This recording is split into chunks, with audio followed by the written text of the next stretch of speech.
ये बड़ा खास पल है और अब हरियाणा विधानसभा चुनाव की तैयारी आगे है। शुक्रिया शुभ राणा, नजर आप रखिएगा अभी आगे क्या कुछ होता है, आपके जरिए दर्शकों तक पहुंचाएंगे। आगे बढ़ेंगे। गृह मंत्री अमित शाह हिंदी दिवस पर इस वक्त संबोधित कर रहे हैं, सुनेंगे। परिमाणों से हिंदी को समृद्ध करने के लिए पुस्तकों का भी प्रकाशन हुआ है। इंडियन ओवरसीज बैंक की पुस्तक जो बैंक के कामकाज में राजभाषा का उपयोग, इसके लिए भाषा संगम, इसको लोकार्पण किया गया। भारत इलेक्ट्रॉनिक्स लिमिटेड इलेक्ट्रॉनिकी और रक्षा और रक्षेतर शब्दावली का लोकार्पण किया गया।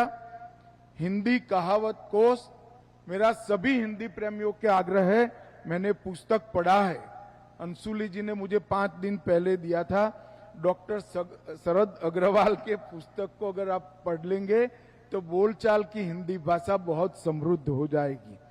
डीआरडीओ विज्ञान व विहान, वो भी एक प्रकार से विज्ञान के क्षेत्र में राजभाषा को मजबूत करने वाला पुस्तक है।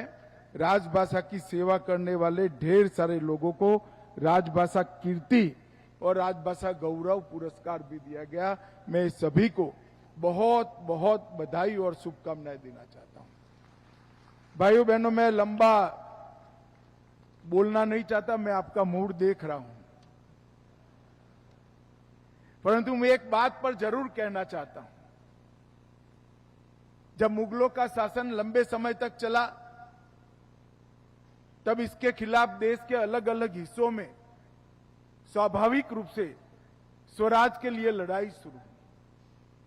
पंजाब में भी हुई, राजस्थान में भी हुई और सुदूर दक्षिण में महाराष्ट्र में भी हुई। जब युवा शिवाजी को उसके साथियों ने पूछा कि शिवा, आपका उद्देश्य क्या है लड़ाई का?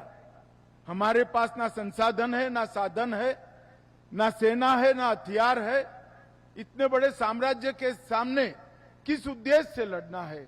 तब उन्होंने 3 उद्देश्य कहे थे, स्वराज, स्वधर्म और स्वभाषा।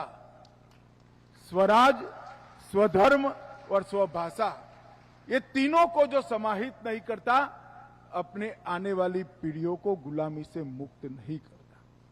और इसलिए स्वराज के व्याख्या में ही स्वभाषा समाहित।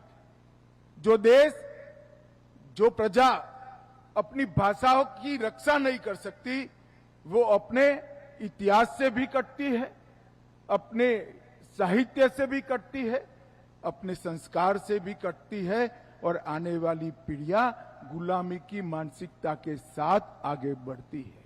और इसलिए ये बहुत जरूरी है कि आजादी के 75 वर्ष के बाद भी हम स्वराज, स्वभाषा और स्वधर्म के ये शिवाजी महाराज के सिद्धांत पर बल देकर काम करें।